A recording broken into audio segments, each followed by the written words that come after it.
Bonjour à tous, bienvenue pour le Calisthenics Science Podcast épisode 56. Après à peine une semaine d'absence, nous sommes de retour. Une semaine qui est passée par une faille temporelle, représentant l'équivalent de je ne sais combien de mois, mais beaucoup de mois. On était dans la salle du temps et on s'entraînait pour faire un max de gains. Maintenant, on revient plus fort que jamais. Espérons avoir gagné 300 grammes de muscles en espace de 6 mois en tant que pratiquant naturel demi-avancé. C'est déprimant.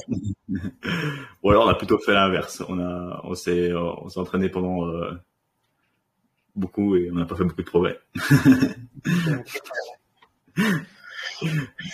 Alors, mesdames, messieurs les auditeurs, pour être honnête avec vous, on vient de lancer l'enregistrement.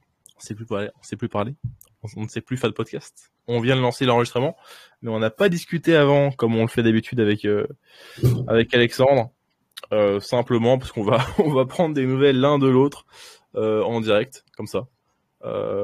Du coup, en fait, vous êtes pour le moins témoin d'une interaction presque naturelle qui va avoir lieu entre Alexandre et moi. Et voilà quoi, comme ça, vous serez juste témoin,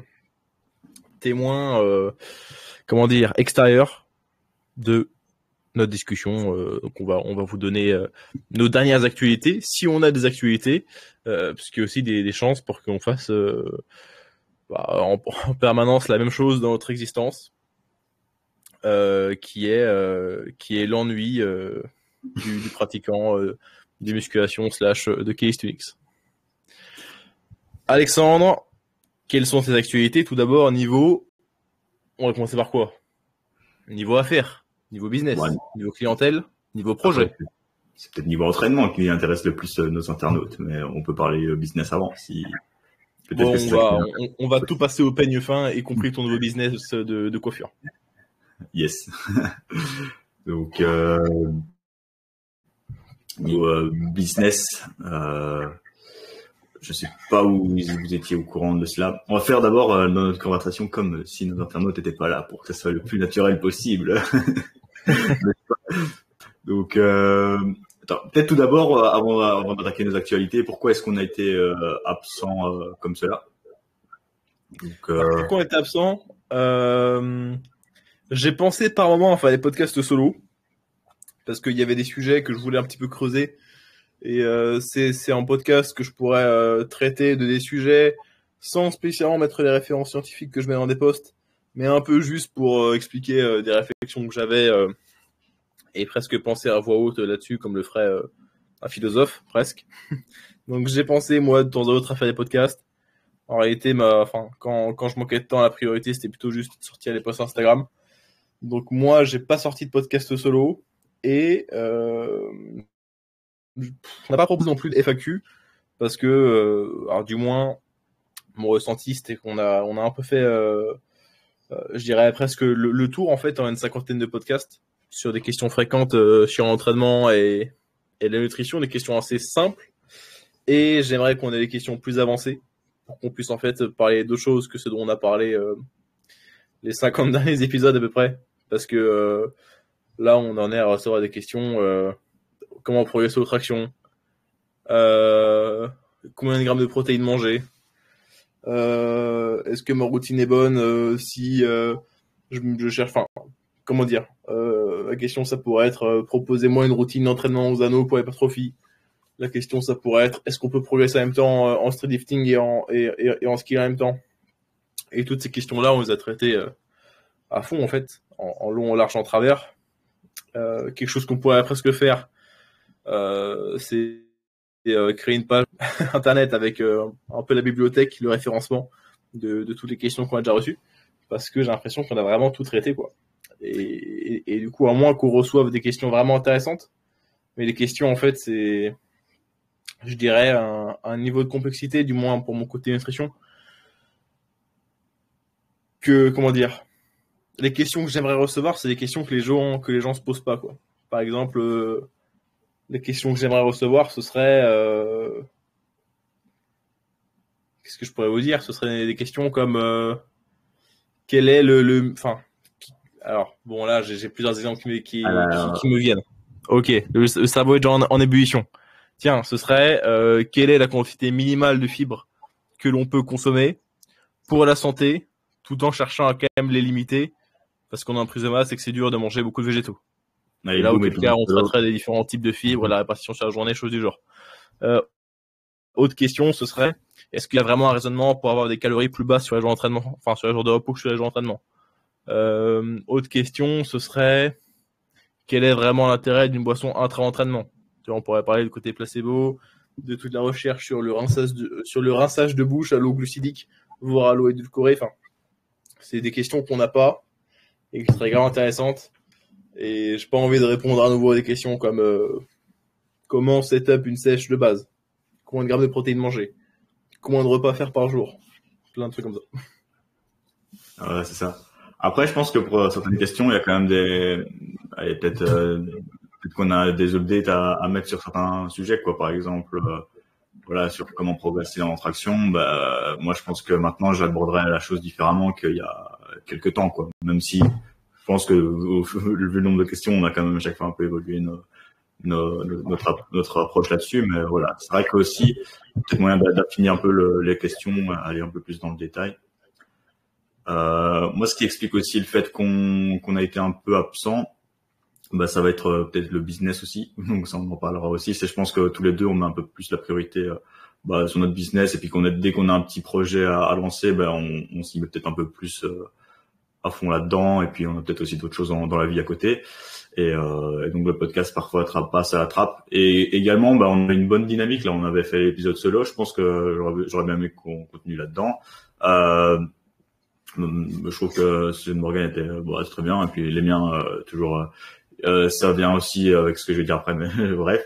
Ensuite on avait la dynamique d'inviter des invités, sauf que il y a le podcast de Lift Talk sorti, et donc ça ciblait assez bien, et donc ils abordaient des bons sujets, et qui ont eux aussi créé invité des invités.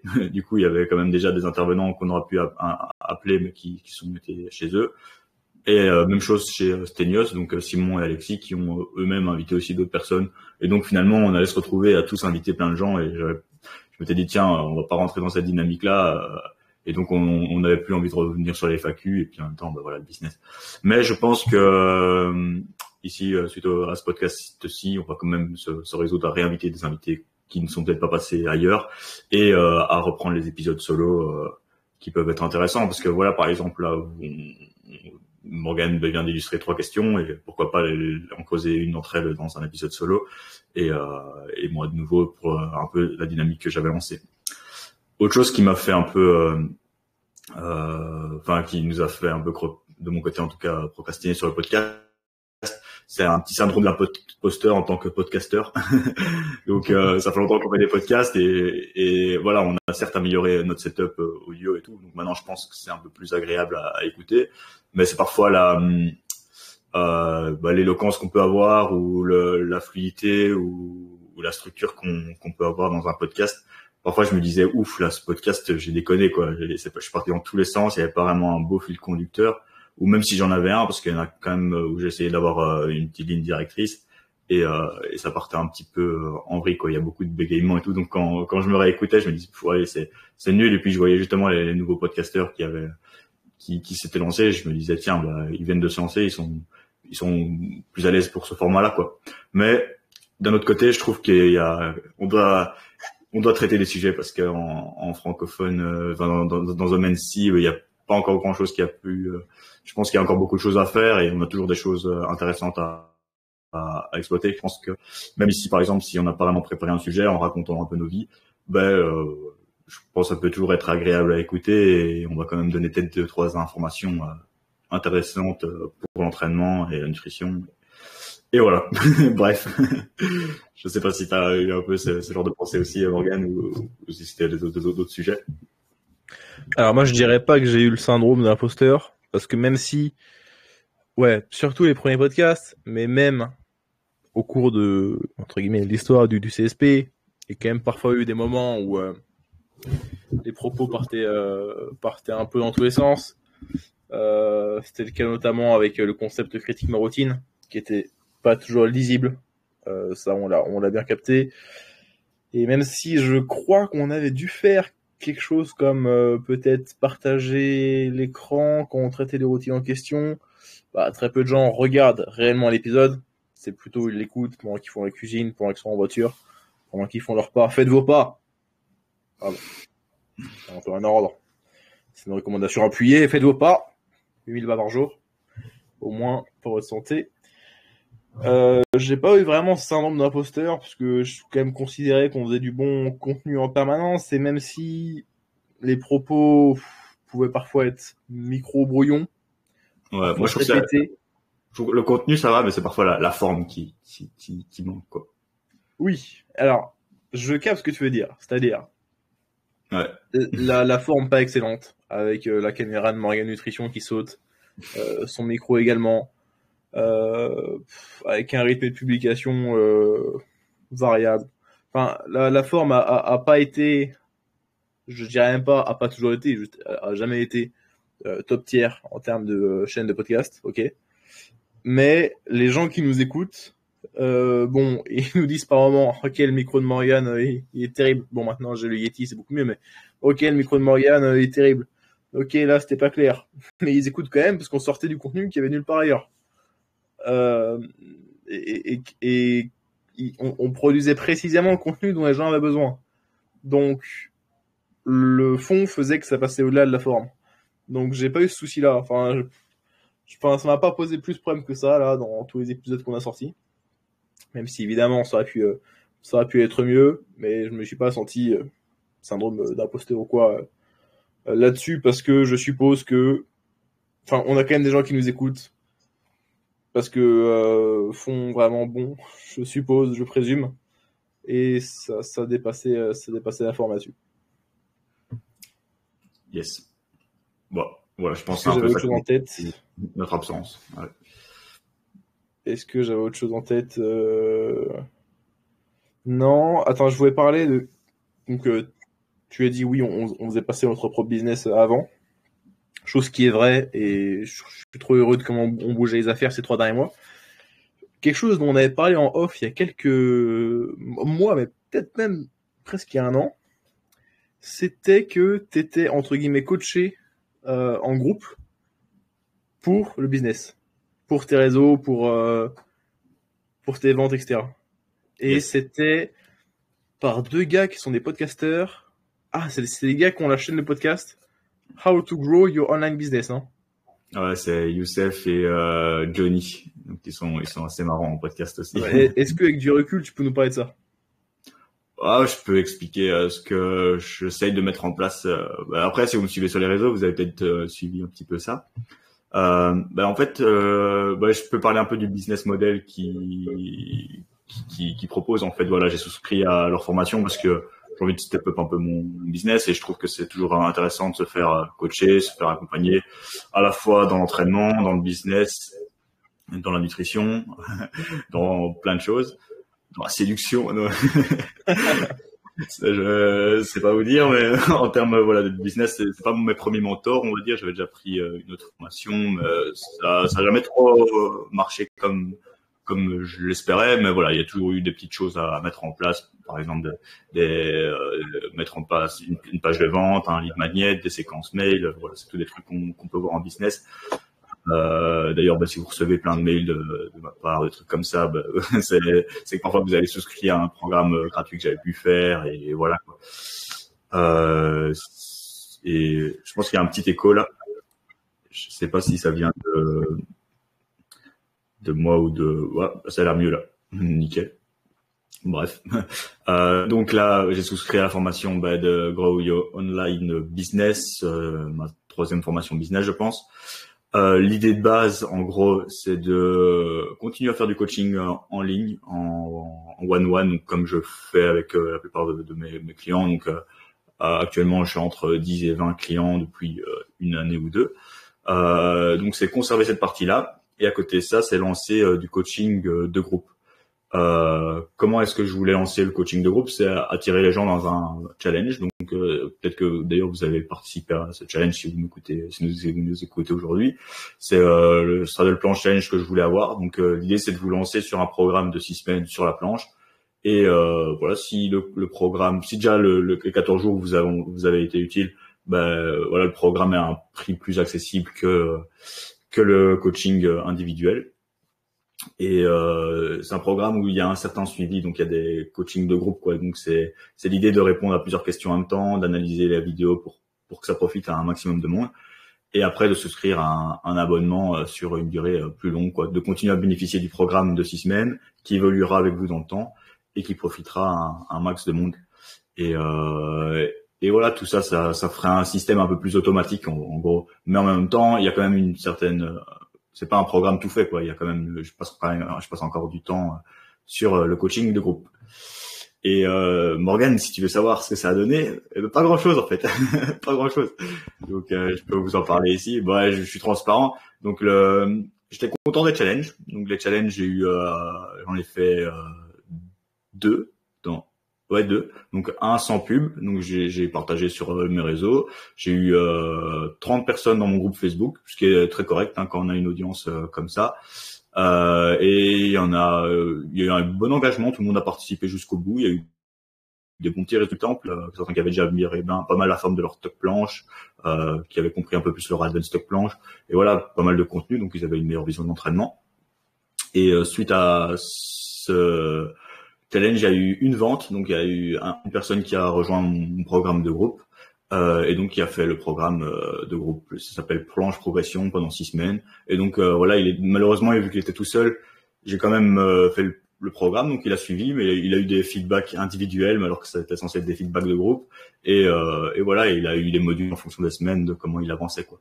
L'idée aussi, c'est de créer le programme avec les personnes, en fait. Donc c'est un programme qui est pas prévu à l'avance, on va dire. Enfin, il y a quand même un template, c'est une sheet Excel, une programmation un peu sur 6 semaines, d'où on part, où on veut aller, qui est adaptable un peu à plusieurs niveaux.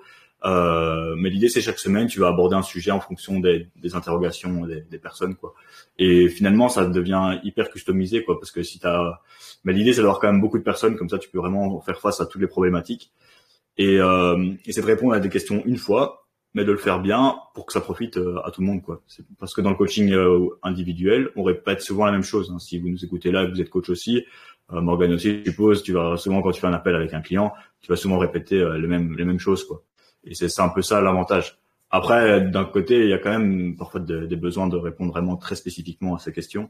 C'est pour ça que j'avais aussi lancé un canal, enfin, t'as aussi un petit canal de communication. Donc, si les personnes veulent quand même avoir une réponse en elles-mêmes, pouvoir y avoir, quoi. Et donc voilà, l'idée c'était de faire le challenge gratuit qui avait fonctionné. Et donc sur base de ça, tu te dis ok, j'ai eu 30 personnes dans le groupe, j'en ai eu 20 qui ont participé, j'en ai eu une qui a acheté. Donc t'as des chiffres comme ça, et tu te dis voilà, là c'est rentable, ça veut dire que je peux lancer de la publicité. Donc vous avez peut-être vu justement de la publicité que j'ai faite sur les réseaux. Et avec cette publicité, l'idée c'était de lancer un deuxième challenge. Donc j'ai injecté de l'argent dans la publicité, j'ai mis X euros. J'ai eu X personnes dans ce groupe Facebook, donc j'en ai eu encore 60. Enfin, j'ai eu 60 mails, donc j'ai eu 30 personnes dans le groupe Facebook, ce qui est à peu près normal aussi. Ça, c'est tous les chiffres qui sont intéressants pour obtenir des données et pouvoir évoluer dans le temps. Et donc ça a à nouveau été un succès, ce challenge. Les 30 personnes étaient bien motivées. Malheureusement, 0 vente à la fin. Et donc, voilà, là c'est là où j'en suis aujourd'hui, parce que ça prend du temps déjà de créer tout ça. Et je crois que c'est pas il y a un an, j'ai commencé avec en janvier, donc fin décembre je pense. Donc j'ai lancé les premiers trucs, les hostilités en janvier, on va dire. Et ouais, bon, on est quand même 5 mois plus tard. C'est vrai que c'est vrai qu'en 5 mois finalement c'est pas très rentable en termes d'argent, voilà, mais c'est en termes d'expérience et d'idées, ça me donne pas mal de perspectives. Et donc là j'arrive dans une troisième possibilité.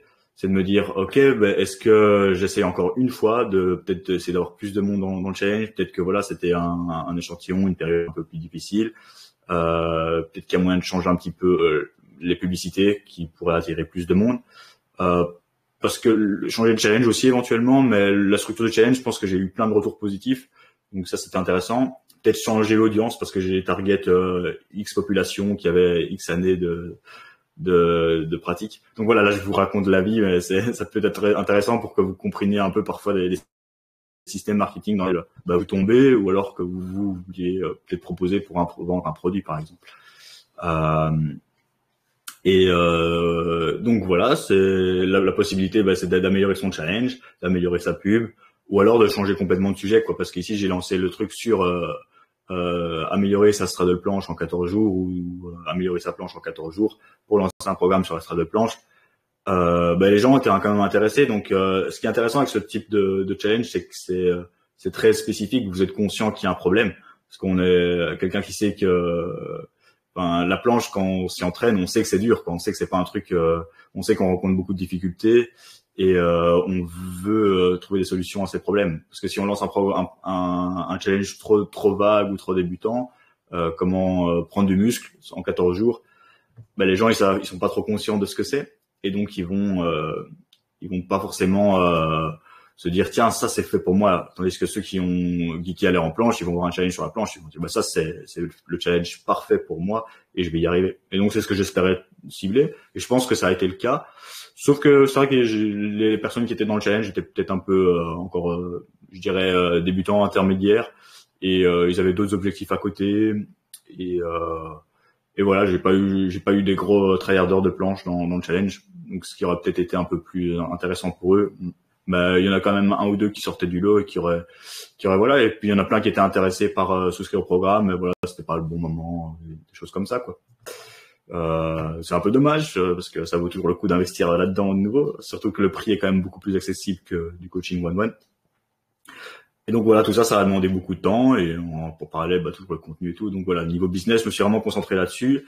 Là, je suis un peu en stand-by parce que je suis en train de réfléchir. Est-ce que je relance encore une troisième tentative de pub avec des meilleurs mots? Est-ce que je repars sur un challenge plus générique, apprendre son muscle up ou cleaner ses tractions, un truc un peu plus avec une barrière un peu plus accessible? Voilà, ça c'est des réflexions qu'on doit avoir. Après d'ailleurs, si vous avez des idées, n'hésitez pas à le mettre en commentaire ou en privé. Et niveau business, et puis voilà, il y avait toujours quelques coachings en one-one qui grandissent bien aussi, donc ça c'est cool, toujours cool. Et puis voilà, la vie à côté. Et de ton côté, Morgan, on va enchaîner avec le business. Tu disais que c'était fructueux. Alors, déjà, le groupe coaching, petit ajout de ma part là-dessus. Je sais que ça se fait aussi en nutrition. C'est-à-dire que tu as également des challenges perte de graisse. Par exemple, les calories de tes participants, bon, tu les calcules mathématiquement très simplement avec tes équations. Chaque semaine, tu es sur un groupe Facebook et tu dis ok, là le challenge cette semaine c'est de manger tel gramme de protéines. Ensuite, prochaine étape, la semaine prochaine, on va essayer de viser au moins 2 légumes par repas sur 3 repas minimum par jour. Ensuite, le challenge, la prochaine étape qui s'ajoute cette semaine, ça va être un nombre de pas atteints, de choses du genre. Et je veux pas faire ça, moi. Je prévois pas de faire des coachings de groupe parce que, alors, presque ma hantise en fait, c'est de coacher les gens. C'était surtout ma hantise au début, mais c'est de coacher les gens et de pas leur offrir de résultats. Bon, avec le temps, j'ai découvert que malgré tous les efforts possibles, il y a quand même des clients qui vont penser que payer un coach ou payer un nutritionniste leur garantit des résultats. Et quand on est praticien, il faut apprendre à se détacher émotionnellement de ce facteur-là. C'est-à-dire, faut pas être dévasté si on a un de nos clients qui fait pas de progrès. Ce qui compte, c'est de donner son max d'effort. Mais voilà, surtout au début de ma pratique, je voulais vraiment que tous mes clients aient je veux encore que tous mes clients aient leur meilleur progrès possible, oui, mais j'avais vraiment peur de pas être en mesure de faire progresser mes clients. Et ouais, surtout au début, quand tu te dis, ok, moi je sais me faire perdre du poids, je connais des habitudes à implémenter nutritionnellement pour tel ou tel objectif, j'ai beaucoup de connaissances. Mais en application, est-ce que je vais être solide? Est-ce que je vais faire le job?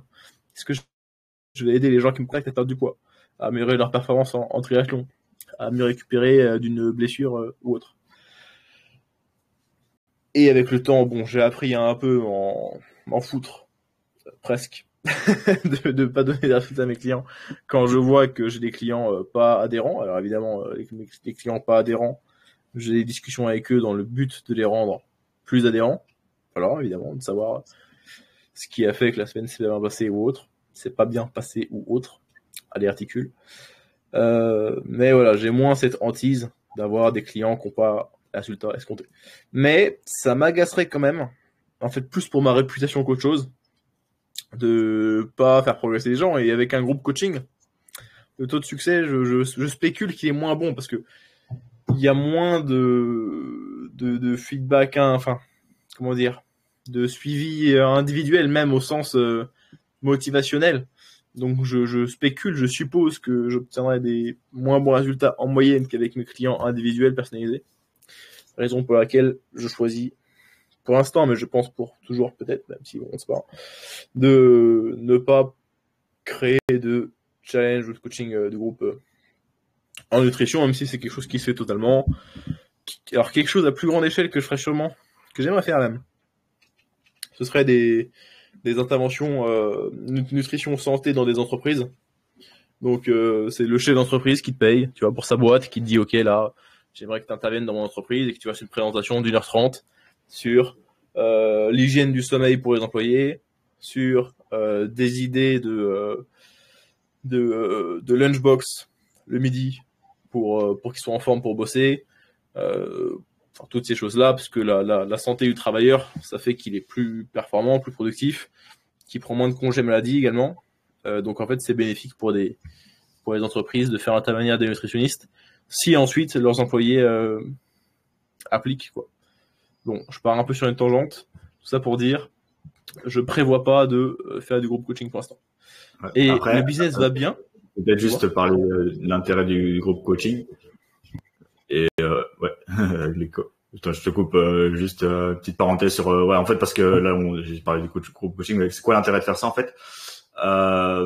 C'est d'avoir un système un peu plus prédictible et plus scalable aussi, quoi. Ça veut dire que tu peux, par exemple, en coaching one-one, je m'imagine pas coacher plus que 30 personnes, sinon j'en perdrais un peu la tête, quoi.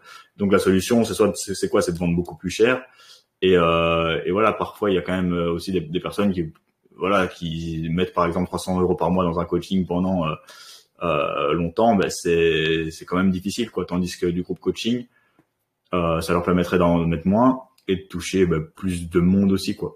Après, je suis d'accord avec toi que je m'attends pas à prodiguer les mêmes résultats en groupe coaching. Mais l'avantage du groupe coaching aussi, c'est de nouveau, si tu as répondu une fois à toutes les questions, toutes tes informations, elles sont centralisées sur une plateforme. Tes programmes à la fin, ils sont de plus en plus précis, affinés. En plus, il y a quand même, je crois qu'il y avait une étude récente qui avait montré quand même sur un template normal ou un template ou un accompagnement par coach. Je crois qu'ils en parlaient sur Reactive Training System, il me semble, et il disait qu'il n'y avait pas beaucoup de différence. C'est assez intéressant. Mais voilà, bref. Mais sinon, après, je comprends aussi. Il y a aussi le plaisir qu'on en retire. Je pense que moi, je kiffe trop faire du coaching one-one, et le groupe coaching, ça me fait un peu peur aussi. C'est pour ça que, de toute façon, pour l'instant, je serais pas encore. Je peux pas dire que ça marche. J'ai pas eu de recul dessus, mais l'idée est là, quoi. Donc l'idée, c'est aussi d'avoir un truc prédictible, parce que on a toujours le stress quand on coach des personnes one-one, c'est de pas trouver de clients le mois prochain, par exemple. Tu vois, si tu as des engagements sur 3 mois, 6 mois, bah tu dis qu'est-ce qui se passe dans 6 mois? Est-ce qu'il y a toujours des gens qui vont me reprendre? Tandis que le groupe coaching, tu sais te dire ok, je vais mettre X euros de pub, je sais que je vais avoir X personnes dans mon groupe parce que tu as des chiffres qui se font comme ça, quoi.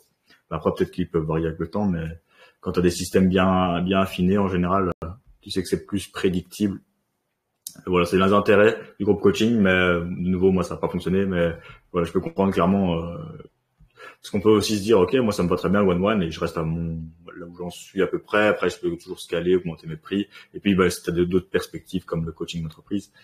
Bref, voilà, je vais te laisser parler.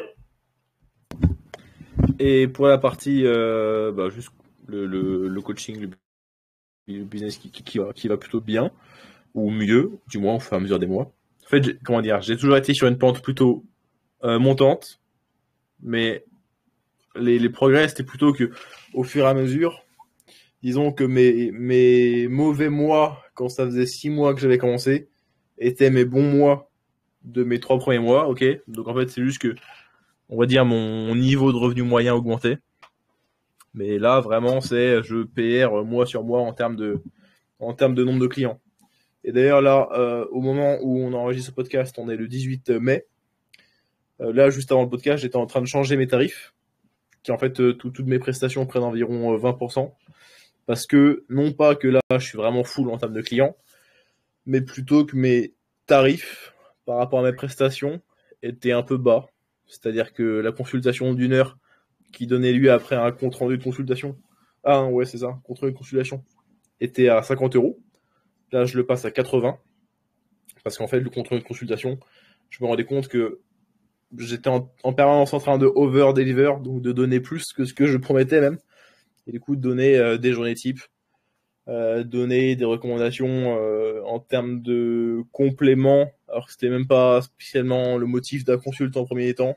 En fait, genre vraiment de donner plus que ce que la personne attendait et plus que ce que j'avais vendu en premier lieu. Et en plus, 50 euros pour 1 heure, c'est vraiment, enfin, pour les salariés, ça va vous sembler assez haut. Mais en fait, quand t'es entrepreneur, bah, en fait, ce qu'il faut voir, c'est, bon, évidemment, déjà, c'est pas 50 euros net, c'est 50 euros brut, ok. Mais surtout, ok, pendant 7 heures de travail, 7, CE2TE, hein, pas 7 le chiffre. Pendant 7 heures de travail, ok, là, t'as une rémunération de 50 euros brut, ok. Mais ensuite, ça donne lieu à un compte de consultation. Mais ça m'a aussi pris du temps avant ça pour booker la consultation, discuter, entre guillemets, gratuitement avec le prospect avant que ça devienne un client. Donc, ça, c'était du temps également.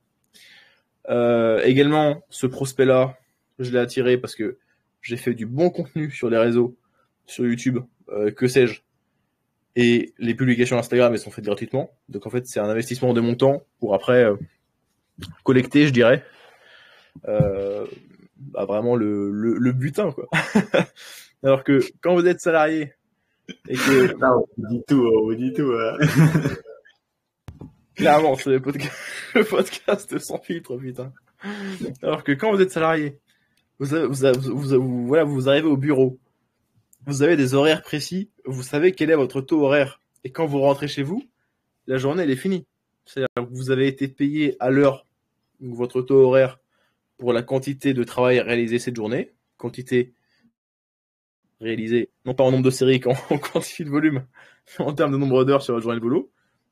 Vous êtes réglé par rapport à ça, et quand vous rentrez chez vous, voilà, la journée est finie, on n'y pense plus, on ne bosse plus par-dessus. Mais quand je fais une consultation, je donne mon énergie mentale, je donne mes connaissances.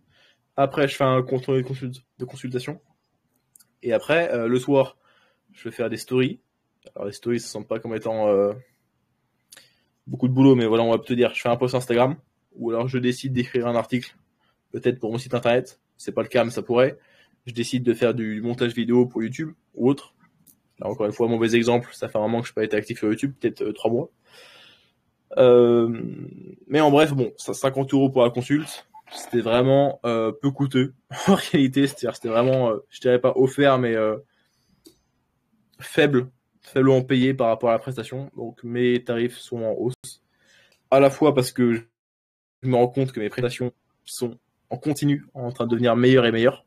C'est-à-dire mes connaissances, mes capacités de communication avec les clients. 2-3, tous les... on pourrait presque dire software, c'est-à-dire les fichiers de tracking des données avec les clients, ils deviennent plus ergonomiques, on va dire, plus beaux, voilà, c'est plus facile de travailler avec, donc ça facilite la vie à mes clients. Toutes ces choses-là font que je rehausse mes tarifs. Voilà, donc est-ce que dès aujourd'hui je publie les nouveaux tarifs ou pas, ou demain, je sais pas, mais en tout cas mes anciens clients restent sur les anciens tarifs, et les gens qui m'ont contacté, donc les prospects qui m'ont contacté jusque là, vont rester sur les anciens tarifs, ces petits filous. Bien joué. Allez, petite promotion là pour les auditeurs du podcast. Jusqu'à dimanche, si vous souscrivez au coaching de Morgan, vous avez moins 20%. Restez sur le tarif. Voilà, on va dire, donc le podcast, il sort jeudi soir. Je publie sur Insta mes tarifs vendredi à 17h. C'est bon, on dit ça comme ça. Hop, c'est acté là. Vendredi 17h, je publie vos tarifs. Et voilà. Si vous, voilà, on va dire ça comme ça.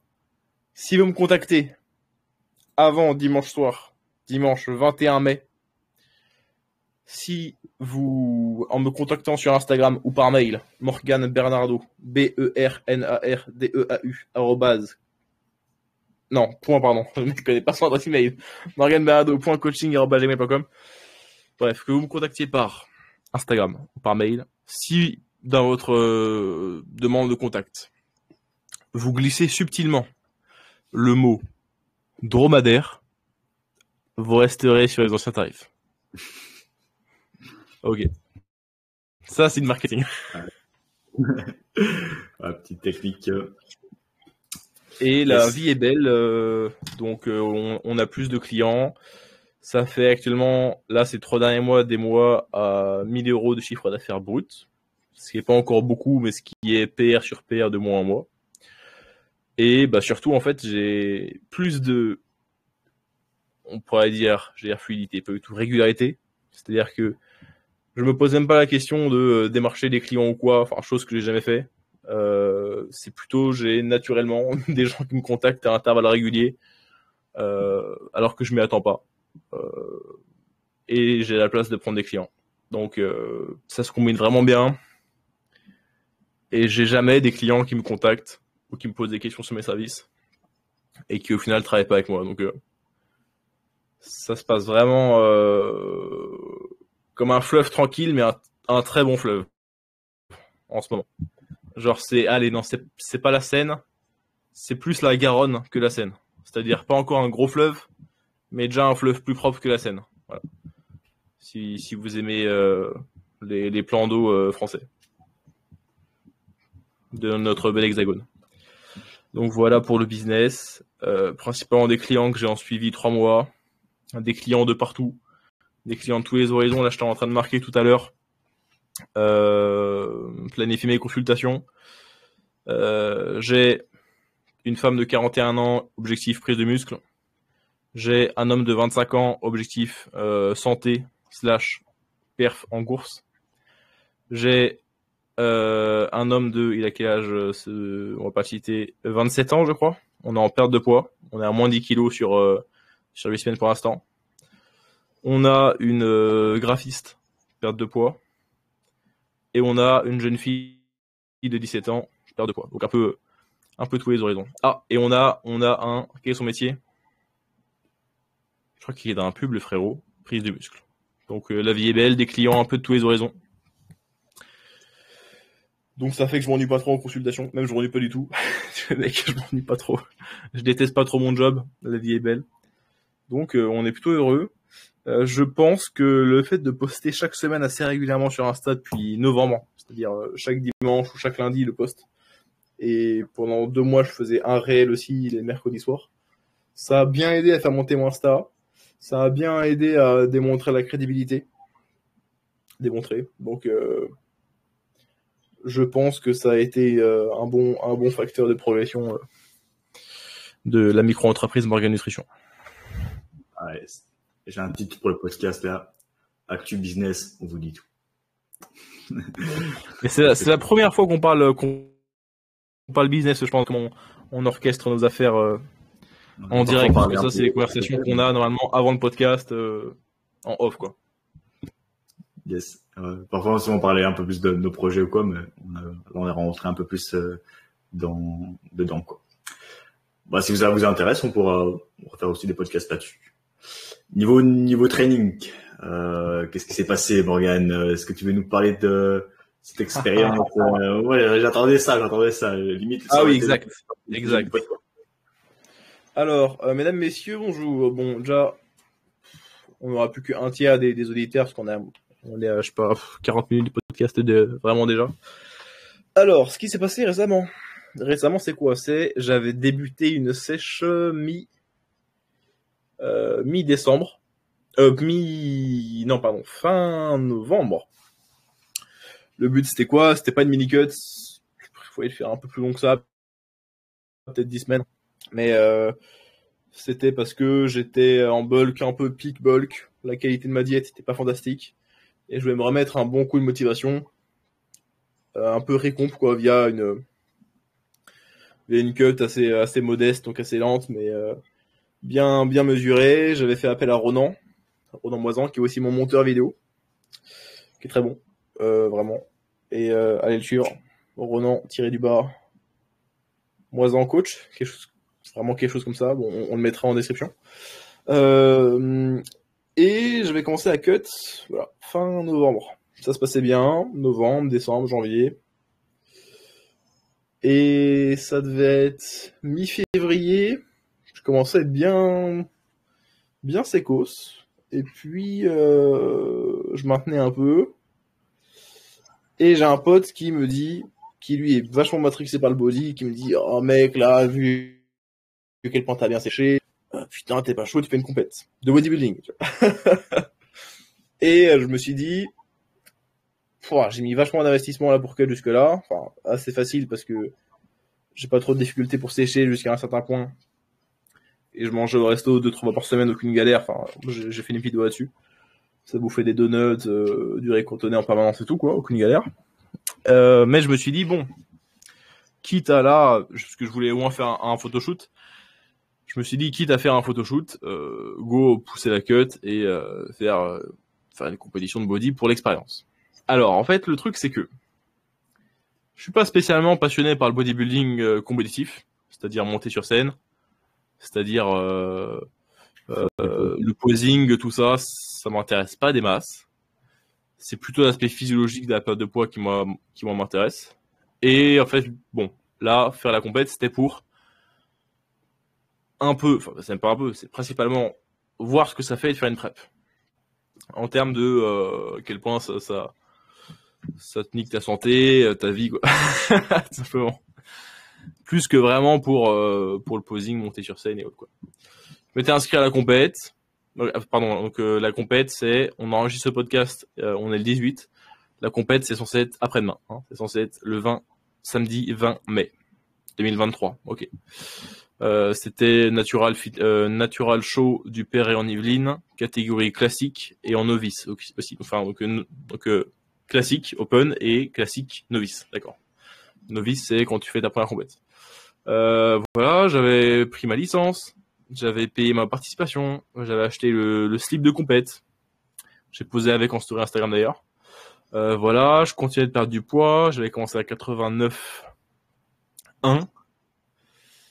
Et j'étais arrivé à un lot de 82, ce qui est même pas une aussi grosse perte de poids que ça. Mais j'étais pas arrivé à ce poids de corps là depuis 2018, 2019 peut-être. Vraiment, il y a un moment, quoi. Vraiment, il y a un moment.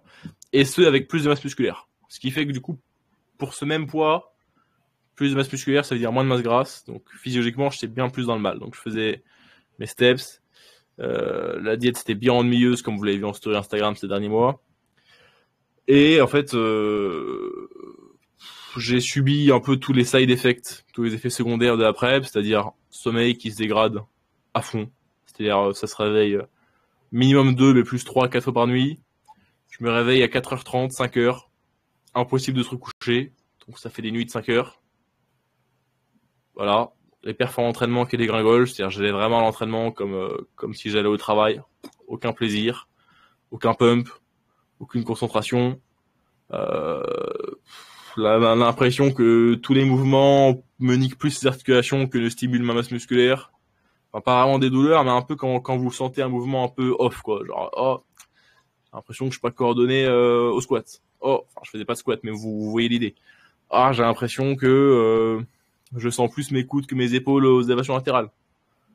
Ah, l'impression que je compense vachement avec muscle sur tel ou tel mouvement. Ces choses-là. Donc, sommeil, très mauvais.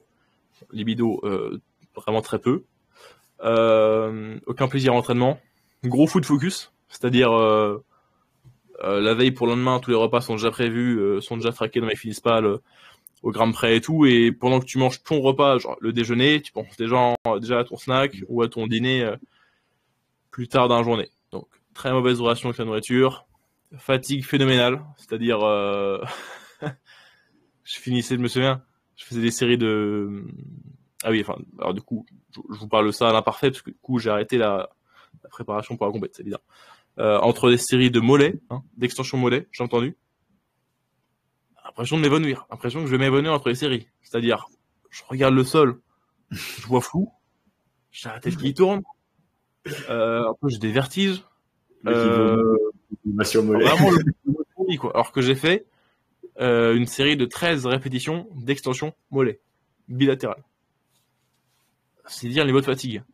Je visais sur la fin 14 000 pas par jour, donc j'étais un marcheur professionnel, mais faire les pas, oh la flemme, genre même en me forçant je marchais moins vite que là quand je marche pour aller faire mes courses maintenant que j'ai augmenté à fond mes calories. Donc grosse fatigue, belle rouste quoi. Donc on a dit pop, sommeil, ouais libido, pas de plaisir à l'entraînement, fatigue constante, impression de m'évanouir en permanence, monter les escaliers est un calvaire, foot focus, steps focus, voilà, faut vraiment atteindre tes pas quotidiennement. Tu penses, enfin en fait il y a plein de choses qui prennent une part dans ta tête et du coup qui t'empêchent d'avoir les idées sur tes clients, sur faut que j'écrive mon post Insta. C'est pour ça que ces dernières semaines il y a eu une période de 3 semaines sans post Insta, alors qu'il y avait un post Insta par semaine sans exception depuis mi-novembre peut-être, donc 6 mois presque sans rater un post Insta. Mais là le cerveau était juste en compote. Pendant les consultations avec les clients, la syntaxe qui disparaît, c'est-à-dire je dis une phrase, il y a les bons mots, mais pas dans le bon ordre, le cerveau dysfonctionne. Autre effet secondaire, l'irritabilité. Je veux me battre avec tout le monde en permanence. Tout m'offense. On croirait que je suis un végétarien LGBT en permanence. Enfoiré, pourquoi tu m'envoies un message pour un podcast? Plus jamais. Ouais, non, mais c'est-à-dire des potes m'envoient sur Instagram des réels marrants, voilà, un singe, une action de voiture un peu comique. C'est bizarre comme humour. Je vis ça comme une agression, c'est-à-dire genre j'avais envie de dire aux gens pourquoi tu m'envoies ça m'intéresse pas, j'ai pas envie de rire, tu vois. Juste j'ouvrais pour virer les notifs, je regardais pas et ça me faisait chier. J'étais en mode laissez-moi tranquille, permanence. Tu vois moins de gens évidemment parce que quand après tes calories sont basses et autres, et que de toute façon que t'es un zombie pour faire une toute autre activité que faire tes pas et aller à la muscu, t'as ni la capacité ni spécialement envie de sortir voir des gens et tout. Plein d'effets secondaires, mais c'est plus les effets secondaires psychologiques, c'est-à-dire le foot focus, l'irritabilité, les compétences cognitives qui déclinent, qui m'ont forcé à arrêter cette prépa. D'autant plus que à nouveau, je n'ai pas l'amour du body compétitif, et c'était plutôt juste pour l'expérience de pousser une sèche assez loin en me mettant une rouste pour après savoir ce que ça fait pour mes clients. Et c'est bon, pas de galère, j'ai capté. Donc je ne participe pas à ma compète le 20 mai. J'ai décidé ça il y a 2 semaines, à peu près à la date de mon anniversaire. Parce qu'en fait, du coup, faut savoir que mon anniversaire, la date a été décalée de 3 semaines. J'avais bossé avec ma famille pour le faire juste post-show. Puis pareil, ça a été un élément déclencheur de l'arrêt de ma prep, parce que je me suis rendu compte qu'en fait, ça nécessitait logistiquement, je peux pas vous détailler, mais pas mal de changements qui n'impliquaient pas que moi pour fêter mon anniversaire. Et c'était un peu quelque chose que je dois imposer de façon égoïste pour ma prep. Et à nouveau, la prep, on m'en fout un peu. C'est-à-dire la date précise du show, non. Ça a été plutôt comme initialement prévu. Plutôt pour un photoshoot que pour une prep. Quelque chose bien moins stressante, parce qu'il n'y a pas une date particulière. Alors évidemment, ta séance, tu la prévois à l'avance, ta séance photo, mais ta compétition, tu la prévois des mois à l'avance, ta séance photo, tu peux peut-être la boucler que quelques jours à l'avance.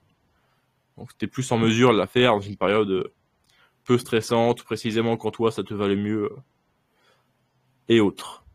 Donc voilà toutes les raisons pour lesquelles j'ai décidé de ne pas concourir au Natural Fitness Show du Péréron-Yvelines.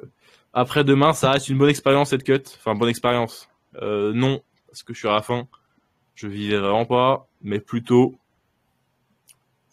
expérience dans le sens découverte, vraiment expérimentation presque scientifique, de voir ce que ça fait de bien s'affamer, de bien se tourmenter psychologiquement, à traquer un tas de variables et autres. Mais il y avait vraiment très peu de plaisir de vie sur la fin. Voilà tout. Et là, du coup, parce que maintenant, qu'est-ce qu'on fait à part se pendre? J'ai augmenté à fond mes calories. Je traque à peu près 1 jour sur 2. Je mange précisément ce que je veux, c'est-à-dire des glaces Ben & Jerry's, des donuts si je veux. Mais vu que je traque beaucoup de choses, donc 1 jour sur 2, des journées totalement traquées, et même sur mes journées traquées, si je décide de bouffer des donuts, des cookies et tout, je les traque, je les pèse. Ça me permet de quand même collecter des données, c'est-à-dire s'il y a une donnée, s'il y a une valeur, une journée à 6-7 000 calories, pas de galère, je traque, je rentre. Je me pèse encore tous les jours. Je note mon nombre de pas, mais en visant que 8 000 par jour. Et ça me permet du coup de collecter des données, c'est-à-dire de voir combien de poids je prends, à quelle vitesse, selon les calories que je mange, pour pouvoir par la suite bien estimer ma maintenance calorique. Ok. Et je traque que 1 jour sur 2 pour essayer de m'éloigner, de réduire le food focus, qui était vraiment élevé sur la fin de la prep. Donc là, en fait, je veux arriver à un moment où j'ai un peu moins d'attrait pour la nourriture, où j'ai un peu moins faim, parce que là, même en étant rassasié, alors déjà j'ai l'impression qu'il me faut des quantités phénoménales pour être rassasié, c'est-à-dire que j'ai plus faim là qu'en fin de prep même, et également jamais satisfait, c'est-à-dire le repas il peut être rassasiant, mais il va pas me rendre heureux. Je vais devoir à côté taper du bullshit quoi. Voilà où j'en suis. Par contre, beaucoup plus de plaisir à l'entraînement, c'est-à-dire que j'ai redécouvert la congestion, chose que je ne connaissais pas depuis plusieurs mois. J'ai redécouvert j'ai changé un peu ma sélection d'exercices, donc c'est rafraîchissant. Reprise du squat et du dips. Comment? Reprise du squat et du dips. Exactement, j'ai resquatté, j'ai redipsé. Ouais. Dernière séance dips, j'ai fait un single à 65. Bon, le PR c'est 85, donc ça va reconstruire là-dessus assez vite. Hein. Ça va bêtement rajouter 2,5 kg par séance jusqu'à ce que les morts s'en suivent. Et squat, pareil, 1 squat par semaine, tout comme 1 dips par semaine. Là, un single à 165 et le PR est à 192,5. De toute façon, là, le but, c'est vraiment de profiter de l'entraînement parce que dans 5-6 semaines, je pars en vacances pendant 3 semaines. Donc, ça peut faire quand même des progrès, bien sûr. Mais là, c'est plutôt kiffer l'entraînement, reprendre du poids, améliorer ma relation avec la nourriture, en profiter pour être bien productif parce que du coup, pendant mes 3 semaines de vacances, c'est plutôt 3 semaines de voyage que 3 semaines de vacances. Mais il y aura encore des posts Instagram, il y aura encore des consultations, tout ça, mais il va falloir notamment préparer des consultations à l'avance, préparer peut-être des plans nutritionnels à l'avance, choses du genre. Donc bien bosser pour m'avancer pendant mon voyage, même si en voyage, il y aura quand même des consultations. Voyage qu'aura lieu dans les pays de l'Est, d'ailleurs. Vous serez tenu au courant via Instagram, ou pas du tout, hein. Aucune idée. Hein. Je vais peut-être vous montrer certaines choses, pas d'autres. Ça va peut-être certaines infos. Voilà un peu le plan, ce qui s'est passé, ce qui va se passer. Et je reste suivi par Ronan, là, qui va superviser ce bulk. C'est-à-dire que le plan d'entraînement, c'est moi qui l'ai fait, mais il l'a supervisé quand même. À me dire, ok, ça c'est malin. Ça, j'aurais pas fait ça comme ça. Ok, ouais, ça, pourquoi pas. Et autres. Pendant la prep pour la comp Quoi? C'est aussi Ronan qui t'a suivi pendant la prep pour la comp ou t'étais tout seul Ah oui, totalement. C'est-à-dire que j'ai commencé avec lui mi ou fin novembre et ouais, je l'ai gardé tout du long. Ok. Ouais, parce que ça devrait quand même être important pour la prépa pour la compétition, de garder aussi un coach qui te suive là-dessus. Après, lui n'a pas d'expérience de suivre des gens qui font des preps, même si lui a fait une sèche vraiment hardcore pour un photoshoot. Mais oui, c'était plutôt un peu pour avoir quelqu'un qui rende des comptes, quelqu'un avec qui discuter psychologiquement tout ça, faire des ajustements, un peu le consulter. Il était plus consultant que coach. En fait, il s'occupait totalement de l'entraînement et nutrition, c'était plus consultant. C'est ça. C'est comme on disait aussi au début, je trouve que l'adhérence pour se faire suivre un programme d'entraînement, c'est souvent quand même plus simple, tandis que je trouve que pour la nutrition, voilà, c'est pour ça que c'est un métier différent aussi, mais enfin, ça me fait revenir là-dessus parce que tu discutais de ça au début, que en tant que coach, on essaie d'obtenir des résultats pour nos clients. Tu vois, ouais, j'imagine aussi que voilà, pour lui, il aurait peut-être voulu aussi que tu arrives au bout de la prep pour la comp, et c'est comme pour moi, je prescris un entraînement de clients, mais certains qui ont parfois un peu de poids à perdre ou quoi, j'essaie d'aller dans la nutrition, j'ai quand même une certaine connaissance aussi, mais c'est beaucoup moins évident, je trouve. T'as tellement beaucoup moins d'adhérence, t'es beaucoup moins garanti, tu t'attends moins, t'es moins sûr du résultat que ça va donner, quoi. Tiens, alors un peu, on va go off topic, mais là-dessus, alors ça c'est quelque chose dont je me rendais compte dès le tout début de ma carrière de nutritionniste, mais je mesurais pas l'importance. Écoutez bien ce que je veux dire. Moi, j'ai toujours été vachement fasciné par le côté physiologique de la nutrition, c'est-à-dire tout ce qui est complément alimentaire, tout ce qui est timing, c'est-à-dire si on peut avoir des résultats 2% supérieurs en mangeant les mêmes choses, mais avec une répartition différente, ça on prend. Si on peut consommer un complément précis qui va nous apporter de supplémentaire, ça je prends, vraiment fascinant. Si je peux découvrir que tel aliment, ou plutôt tel nutriment, a un effet bénéfique sur le cholestérol, le LDL chez telle population, je trouve ça fascinant et tout, ok. Mais dans le vrai monde, ça n'a pas d'intérêt de savoir ça si ton client n'est pas en mesure d'appliquer. Et ce qui change la vie de ton client, c'est pas de savoir que la créatine, ça peut se charger avec tel dosage sur 7 jours, avec telle quantité d'eau, de savoir que la vitamine D, c'est une vitamine liposoluble, qui s'assimile avec idéalement une dizaine de grammes de lipides. C'est pas ça qui va changer ses progrès. Ce qui va changer ses progrès, c'est s'il a tendance à beaucoup trop manger le soir, parce que il mange de façon distraite, devant la télé, ou s'il mange beaucoup quand il se sent seul, s'il mange beaucoup quand il est stressé, c'est le fait de trouver des solutions à ça qui va changer son physique.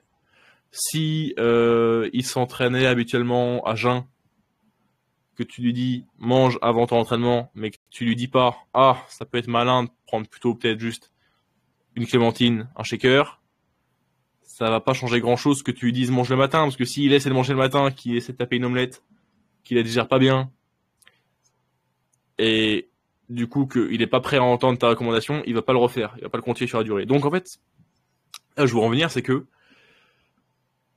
trouver des solutions à des problèmes du vrai monde est bien plus important pour aider mes clients que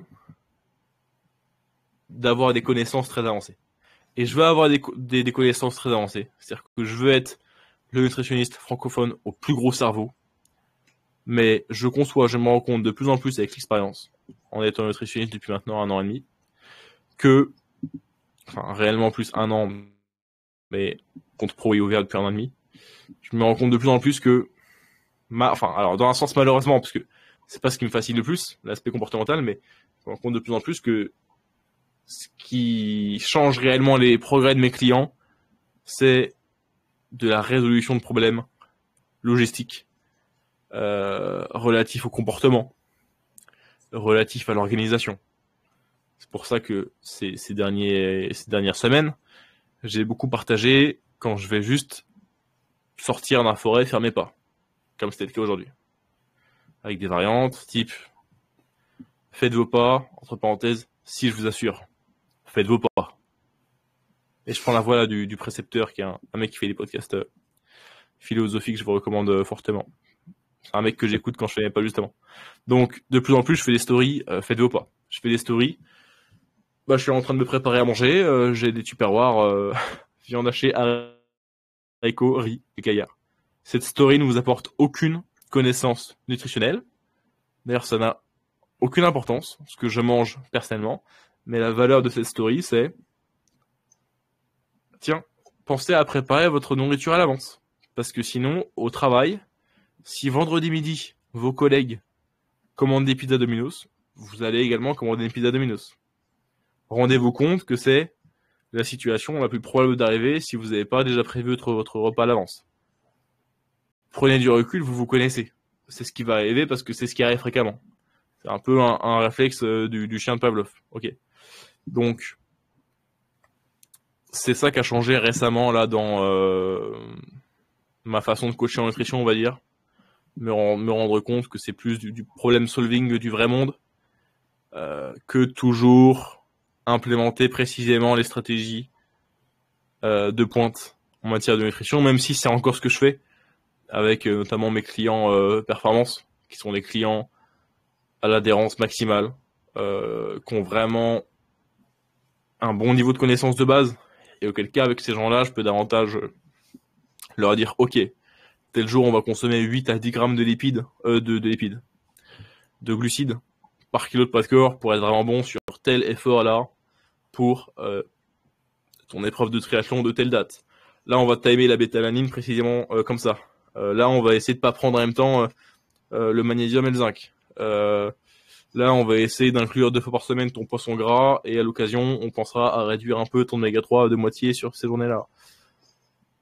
Enfin, sur ta semaine au global. Chose du genre. Et pourquoi je parlais de ça? Pourquoi je parlais du fait qu'en application, ce soit pas toujours des chiffres? Quoi? Parce que je te disais que c'était parfois différent de coacher en nutrition qu'en entraînement, et que t'es pas garanti du résultat. Ah oui. Parce que l'entraînement, à moins que tu aies affaire à des gens totalement débutants, chose qu'on a rarement en coaching en ligne, l'entraînement, les gens le font en autonomie, c'est 1 heure à 2 heures peut-être par jour. Ils prennent du plaisir la plupart du temps à l'entraînement. C'est pas une si grosse épreuve que ça. Parce que c'est que les séances les plus dures, ça va être quand t'as mal dormi, quand t'es en fin de cycle d'entraînement, quand vraiment t'es déjà à un bon niveau et du coup pour progresser, il faut vraiment pousser tes limites à des RPE assez élevés. Et puis tu t'adaptes à la personne qui va dès le début, tu essaies de t'adapter à ses imprévus, à son cycle, à sa durée de temps disponible. Et donc une fois que le plan est carré, en général, ben voilà, ça peut arriver de se réadapter, mais tu l'adaptes et puis c'est clair que aller à l'entraînement, le processus, normalement, il est déjà souvent acquis, c'est déjà un plaisir, quoi. Contrairement à la nutrition où là c'est différent. Voilà, l'entraînement c'est un plaisir, ça prend une part infime de ta journée et c'est même pas tous les jours de la semaine. Tu vas peut-être t'entraîner que 3, 4, 5 fois semaine. Ok. Et d'autant plus, en fait, le simple fait d'être coaché, ça fait que les gens sont plus sérieux à l'entraînement. Peut-être que tu vas inclure des nouveaux mouvements qui sont pas dans leur routine habituelle. Donc, ils vont faire des new begins dessus, juste neurologiques, donc ils vont progresser, ils vont être heureux. Enfin, je dirais pas, c'est simple de faire progresser quelqu'un à l'entraînement. Selon son niveau, son expérience, son style de vie et tout, ça peut être plus ou moins compliqué, mais le simple que la personne, elle est un peu cette obligation d'être, comment je pourrais dire ça, quand elle est suivie par toi, bah, chaque semaine, certainement, s'il y a un check-in, elle a un peu, voilà, accountability, elle a des comptes à rendre. Donc, ok, elle coche les cases, elle est sérieuse sur ses séances d'entraînement, et à nouveau, ça prend peu de temps dans la semaine, c'est la partie plaisir. Mais en nutrition, tu vois, c'est un peu chaque repas que tu dois exercer de la volonté pour faire les bons choix. Et là, je dis exercer de la volonté pour faire les bons choix, mais à nouveau, si tu as préparé tes repas à l'avance, si tu as orchestré ton environnement alimentaire pour que tu sois plus... pour que tu aies plus tendance à faire des bons choix, tu te simplifies vachement la tâche. Aux États-Unis, les gens qui n'ont pas de nourriture à vue dans leur cuisine font environ 30 pounds, donc 13,5 kilos de moins que les gens qui ont de la nourriture à vue dans leur cuisine. Donc le changement environnemental, il pèse à fond dans l'équation. Mais chaque repas, ça peut partir en cacahuète. Alors même pas chaque repas, chaque snack, tu vois. Ça peut partir en cacahuète. Alors qu'en en entraînement, ouais, c'est un plaisir. C'est moins de temps dans la journée. C'est pas cette notion de restriction que tu as parfois avec la diète. C'est moins cette notion de mauvaises habitudes à corriger ou à améliorer que tu as avec certains comportements alimentaires et autres. Voilà. Non, mais c'était juste pour détruire ton travail. C'était pour dire que je vaux mieux que toi. Allez chez moi. Non, mais- C'était le dernier épisode du Calisthenics Science Podcast parce que Morgan Nutrition et Alexandre Antrobowski sont désormais en embrouille. Non, donc Qualité, entraînement versus nutrition. Donc voilà, parce qu'avant je faisais aussi du coaching entraînement, là plus du tout. À mes débuts en nutrition, j'avais plus la flip de pas avoir de résultats avec mes clients en nutrition que ce que j'avais avec mes clients en entraînement où assez facilement ça les faisait progresser. Voilà. Yes. Ouais, on a vu ton expérience de prep niveau entraînement. On a parlé business. On est déjà à une certaine durée de podcast, il me semble. On doit être à 1h10 peut-être. Yes. 1h10. Tiens, un petit tour sur toi, tes entraînements en ce moment, Alexandre, et après on va wrap it up. Ouais. Moi, je propose de faire un petit résumé, mais de vous en reparler peut-être dans un prochain épisode, parce que ce sera à propos de ma compétition aussi qui va avoir lieu dans 9 jours exactement, à l'heure où on enregistre le podcast. Donc, comme ça, j'aurai peut-être le recul de la prépa, de la compète, et je pourrais en parler de nouveau, quoi. Donc, c'est la prépa des championnats de streetlifting de Belgique. Qui se passe le 27 et le 28 mai 2023 avec de Beerscave et maintenant ils sont sur le nom de la BSLC, Belgium Streetlifting Championship avec Jonas, et donc ils organisent cette compétition le 27 mai et donc là j'ai déjà fait ma dernière séance. Non, je dois faire mes 2 dernières séances lourdes, on va dire, et puis je vais taper sur 3-4 jours et ensuite let's go pour la compète. Donc ça va être c'était un très bon début de prep et puis c'était je crois que il y a eu donc j'ai fait un très bon premier bloc, une fin de premier bloc un peu difficile. En gros, il y avait 2 mésocycles qui étaient assez longs, mais avec une introduction, etc. Plus un cycle un peu d'intro aussi qui était un peu plus long. Donc voilà, vraiment il y avait du entraînement. Une fin de premier bloc, un premier bloc super, une fin de premier bloc très difficile, qui s'est pas rattrapé dans le début du deuxième. Et donc voilà, une prépa très très mitigée pour l'instant. Heureusement, je remonte la pente sur les 2 dernières semaines et donc là on verra ce que ça va donner. Mais voilà, je suis un peu déçu de. Il y a eu une petite circonstance. J'en reparlerai peut-être dans le prochain épisode et on fera un peu le bilan. Donc voilà, là, j'arrive un peu pas super serein, pas comme j'aurais voulu de nouveau pour une compétition. Voilà, il y a eu certains. Tu te dis, est-ce que ça vaut la peine d'y aller? Je pense que oui, hein, mais c'est un peu dommage qu'il y ait eu ces petits soucis-là, quoi. Je sais pas, ça arrive toujours, hein, mais voilà, on va quand même. Vu que je remonte la pente ici ces derniers jours, je peux toujours créer la surprise le jour J. Donc on espère au moins faire mieux. Je pense que normalement ça devrait le faire. Hein. Donc on en parlera un peu plus dans le prochain épisode, qui est déjà assez long. Comme ça fera un bon petit sujet. En tout cas, c'est intéressant d'entendre ton point de vue sur une comp de body. Est-ce que t'as quand même, est-ce que t'aimerais bien en refaire une par après ou pas? Non, parce que en fait, peut-être que dans 2 ans, 3 ans, ouais, mais comment dire? À nouveau, c'est ça. Je pense pas avoir l'amour du body compétitif, de monter sur scène et tout. Et je dis ça alors même que le fait de prep pour ça aurait pu grave me motiver et me faire tomber dedans, quoi. Enfin, tomber dedans, c'est-à-dire go in. Oh putain, je kiffe trop le body. Chaque journée est une journée d'amélioration. J'ai grave un bon flow de travail et tout. Je suis productif. Je coche les cases journée après journée. Ok, ça va être épique et tout. Mais non, c'était plutôt... Non, j'ai pas le kiff du body. En fait, sur la fin, c'était vraiment... vivement que ça se finisse, ça me casse les couilles. Ça me casse les couilles, je suis en train de subir. Et en fait, j'ai vécu la situation très particulière de...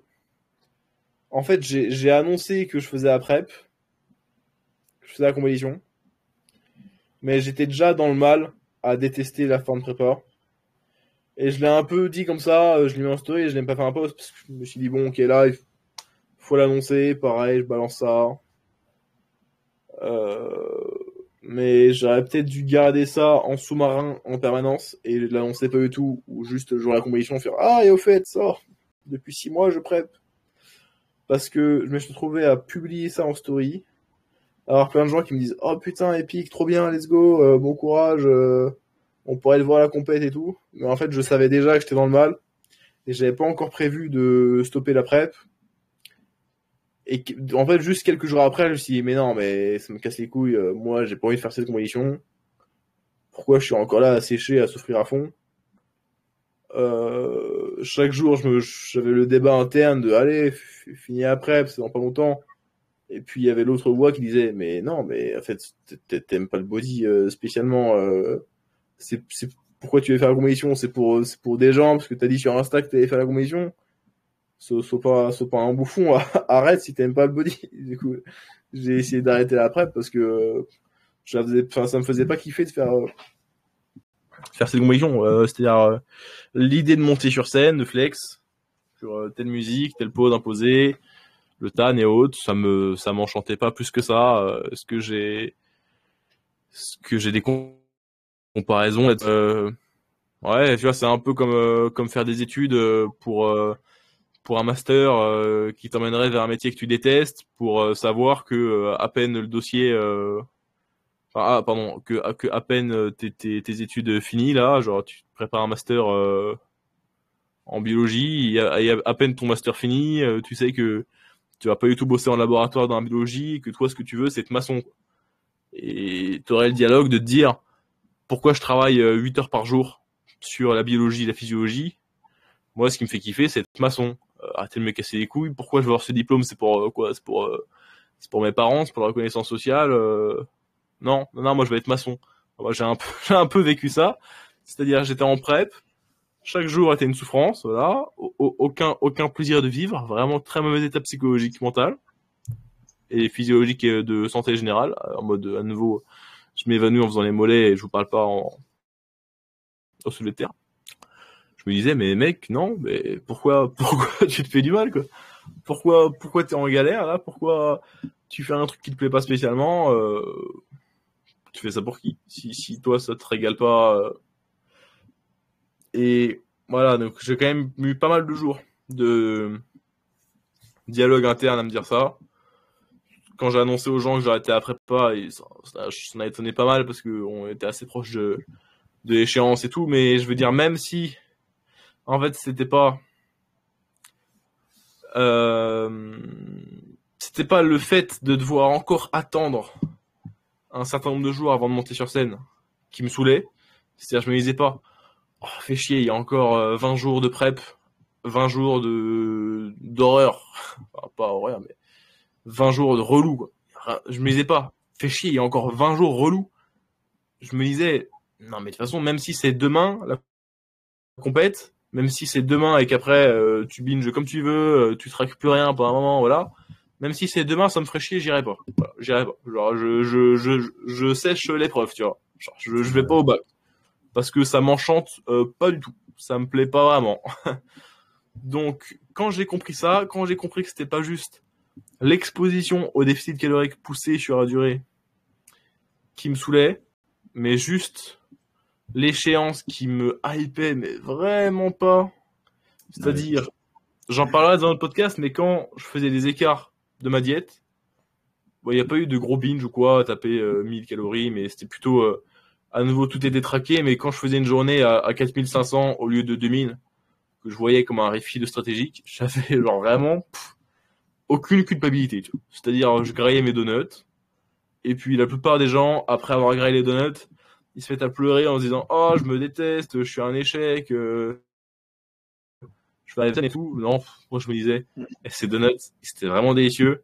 Celui qui était fourré, topping Oreo, vraiment dinguerie. » Et je m'en bats les couilles, cette compète. Je m'en bats les couilles, j'ai quand même la meilleure shape de ma vie, je m'en bats les couilles. Voilà. Limite, t'as plus kiffé le processus et tu t'es dit, j'ai pas envie du résultat, j'ai pas envie des, voilà, en fait, le résultat, je m'en fous de la compète, mais j'aimais bien le processus de faire de la sèche, quoi. Mais tu dis pas peut-être qu'il y a le moyen d'optimiser vraiment plus la sèche ou peut-être justement l'entraînement, si t'as eu plus de temps ou si t'as eu plus de masse musculaire à la base ou quoi, pour avoir la vie plus facile en te préparant pour la compète. Sachant qu'elle n'était pas prévue à la base aussi, du coup, c'est peut-être ça qui a rendu les choses plus compliquées aussi. Enfin, voilà, que c'était un peu sur le coup, quoi, que tu t'es dit, bon, allez, je m'inscris, mais. Ouais, mais j'ai quand même kiffé la sèche une bonne partie. C'est plus de mettre une échéance qui a niqué l'ambiance. Mais si c'était juste pour un photoshoot avec une date que j'avais décidée, aucun souci. Si c'était juste pour une sèche un peu pour le plaisir, comme ça, pour maintenir un niveau de masse grasse assez faible pour l'été, pour se faire plaisir, pas de galère non plus. Mais là, le fait de genre sécher pour des gens, pour des juges, je me suis dit, mais aucune envie, je m'en branle. Enfin, tout comme j'avais fait la FNSL 2020. Où est le trophée, là? J'avais fini 3ème. Sur 4, mais 3ème. Catégorie open. Et j'avais eu le meilleur squat, d'ailleurs. Mais c'est tout. Ouais, c'était fun comme expérience, mais vraiment, parce que ça avait été décidé 2 semaines avant, et c'était pas contraignant de prep pour une compète de streetlifting. De toute façon, il y avait absolument zéro pression là-dessus. Et dans tous les cas, je serais venu juste pour rencontrer Alexandre et autres. Mais à nouveau, bon, battait un peu les couilles du résultat, et ça hypait pas plus que ça, c'est de rencontrer des gens, mais moi, ce qui m'intéresse, c'est plus de PR à l'entraînement que de sortir un non-PR en compétition. Genre, un PR de salle m'intéresse plus personnellement qu'un PR de compète. C'est-à-dire, je préfère squatter 200 à la salle que de squatter 197,5 en compète, même si j'aurais jamais squatté 197,5 en compète avant. Voilà. Bon, le podcast est déjà bien trop long. Si vous avez des questions sur la prep, parce qu'il y a beaucoup de choses à dire, n'hésitez pas, que ça soit en commentaire YouTube, mais non, envoyez-moi putain un message sur Insta, Morgan Nutrition sur Insta, de toute façon.